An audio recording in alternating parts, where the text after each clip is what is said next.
So we're moving on to the C3 topic of partial fractions, but I want to take you back to a topic we did at AS. In the topic we did at AS, I might have asked you to simplify 1 over x plus 2 minus 3 over x plus 1. To do that, we form a common denominator by multiplying them together. Our numerators then become 1 times x plus 1, and our minus 3 times x plus 2. So that gives us 1x minus 3x, so minus 2x. 1 take away 2, which is minus 1, all over x plus 2 upon x plus 1. So what's going to happen at C3 is the reverse. If I give you this, can you work back and find this sum for me? And that's the process of partial fractions. So if we take the specification, it says rational functions, partial fractions with denominators not more complicated than repeated linear terms. We're going to start off with linear factors in the denominator. For the first question, I've given you a structure with a left-hand side and a right-hand side. We'll see in later questions that that's not what you get in the exam. So the way to start this is we start by saying 3x plus 4 over x minus 1 upon x plus 6 must have come from an addition of two fractions, one with a numerator x minus 1 and one with a numerator x plus 6, because we get the common denominator in algebra by multiplying these together.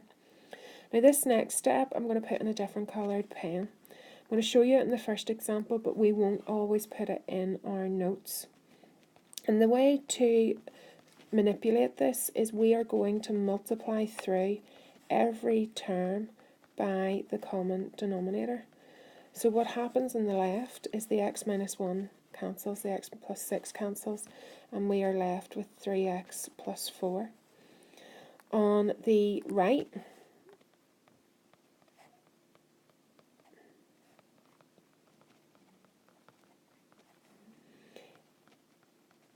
what we will see with the first fraction, the x minus 1 will cancel with the x minus 1, which leaves us with a times x plus 6, and for the b, the x plus 6 would cancel with the x plus 6, which leaves us with b times x minus 1. In the rest of the notes and in worked examples in the past papers, you won't see this line in. Most people decide to do this one in their head. So now we have an equation with two unknowns that we want to solve, and we do this by substituting in values. And the first value, we need to be sensible about what we pick. If I look at this bracket, I can make this bracket 0 by letting x equal minus 6. So if I let x equal minus 6, I have minus 18 plus 4 on the left hand side, which is minus 14. On the right, I have a times 0, which is nothing. And then I have b times minus 6 minus 1, so minus 7b. So minus 14 equals minus 7b, so b must be 2. Second value I'm then going to pick, I go to the second bracket. How do I make that 0? I let x equal 1. So if I let x equal 1, then on the left I have 3 plus 4, which is 7. On the right I have x plus 6, so 1 plus 6, which is 7, which gives me that a equals 1. Question's not finished, and to finish off this question, what we have to do is rewrite out the final sum. So we have that 3x plus 4 all over x plus 6 upon x minus 1 would have to equal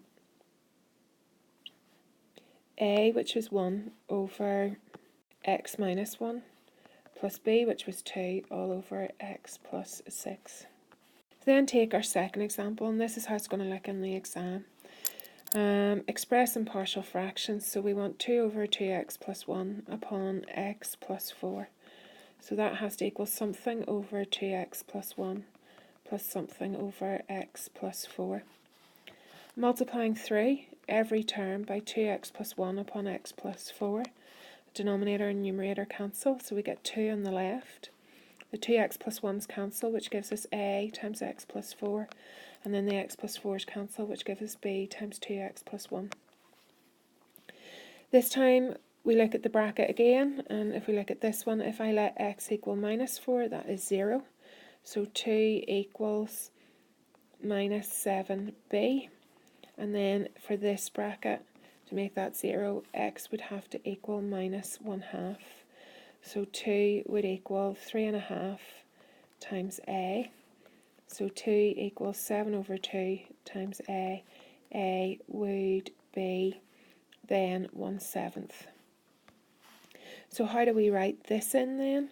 We have that 2 over 2x plus 1 upon x plus 4 equals 1 over 7 upon 2x plus 1 minus, because b was minus 2/7, 2 over 7 upon x plus 4. Before we start the next set of notes, which involve when we have a repeated factor in the denominator, I want to take you back to a numerical question. If we had 7/9 plus 1/3, most people assume that we find the common denominator by multiplying the two denominators, but we know in this question it's easier to say that we have 7/9 plus 3/9, so we would have 10/9. So in this case, we don't multiply 9 and 3 and work in 27ths. We multiply the 3 by the 3 and we work in 9ths, and we need to look at the algebraic equivalent of this.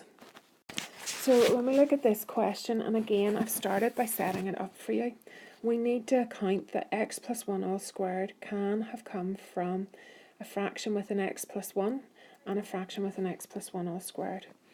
Our method doesn't actually change, it's just the initial step and recognising that we need to take account of this repeated factor slightly differently. So we write out our fraction. We're then going to multiply through by the denominator, which is x plus 1 all squared, which gives us x plus 3 equals a times x plus 1 plus b. I'm going to let x equal minus 1, so I have 2 equals b. And this time we don't have a second bracket, so we can pick any value. We could pick 1, 2, 3. I tend to pick 0. 0 plus 3 is 3, 0 plus 1 is 1, so a equals 3. Always remembering at the end, write out the fraction. X plus 3 all over x plus 1 all squared equals 3 upon x plus 1 plus 2 upon x plus 1 all squared. EG5, and in this case, looks like the exam question, so we don't have a set of fractions to work with. We're going to need something over x squared, but we also need something over x, the repeated factor, and then we have a third fraction to take account of the x plus 1. We're going to multiply every term by x squared times x plus 1, which on the left gives us our quadratic, and on the right we have a times x plus 1 because the x squareds will cancel, b times x because the x squared and the x will cancel, and an x plus 1, and then c times x squared. So if I let x equal 0, on the left I have 1, and on the right I have a, because our zeros will cancel these two terms. If I let x equal minus 1, then on the left I have 1 minus 2, and on the right I have c times 1. So in this case c must be minus 3. And then we need to pick a third value. I'm going to pick 1. On the right I have 1 plus 2 minus 2, so I have 1. Or sorry, on the left I had that. On the right I will have 2a, 2b and c. So 1 equals 2 plus 2b minus 3. So 2b must have been 2 and b is 1. So that tells me that 1 plus 2x minus 2x squared all over x squared upon x plus 1 could have come from 1 over x squared plus 1 over x minus 3 over x plus 1. Another repeated factor. So we have 1 plus 2x all over x upon x plus 3 all squared. So something over x, something over the x plus 3 all squared, and then something over the x plus 3. Multiply through. which gives us 1 plus 2x equals a times x plus 3 all squared, b times x, and c times x plus 3. Substituting in x is 0, 1 would have to equal 3 squared times a, so 9a, so a is 1/9. Substituting in minus 3, so 1 take away 6 is minus 5, equals minus 3b, so b was 5/3. And then I'm going to pick 1. So 3 equals 16a plus b plus 4c. So 3 equals 16 over 9 plus 5 over 3 plus 4c. This tells us that minus 4/9 equals 4c, so we know that c must have been minus 1/9. Always finishing off by writing out the complete fraction, so 1 plus 2x all over x upon x plus 3 all squared equals 1 over 9x plus 5 over 3 upon x plus 3 all squared minus 1 over 9 upon x plus 3. Final type of question we need to look at is where we have an improper fraction. These can be harder to spot in algebra. When we have numbers, that would be 5 over 3 or 11 over 7. So we know it is when the numerator is larger than the denominator. In algebra, it is when the power of the numerator is either equal to the denominator or when it is greater than the denominator. So if we look at this fraction, we have an x squared and an x squared, so they're equal, and that means that this is an improper fraction. We now need to do a pre-step, and the pre-step is division, so this brings in our C1. So we need to do x squared plus 10x plus 6 divided by x squared plus 2x minus 8. And now might be a good time to go back and revise that from C1. So we asked ourselves the question, what do I multiply x squared by to get x squared? And that would be 1. We then do 1 times, so that's x squared plus 2x minus 8, and we subtract. So we have 8x plus 14. What that means is our original fraction is actually equal to 1 plus 8x plus 14 all over x squared plus 2x minus 8.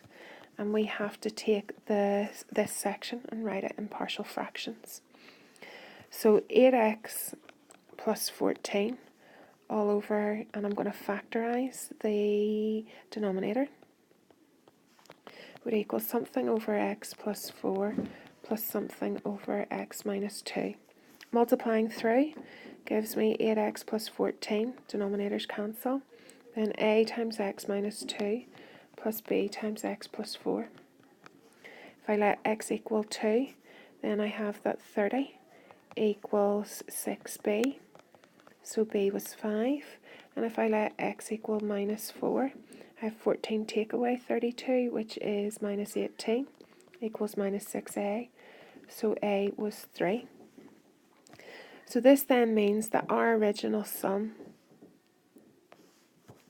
is equal to 1 plus 3 over x plus 4 plus 5 over x minus 2.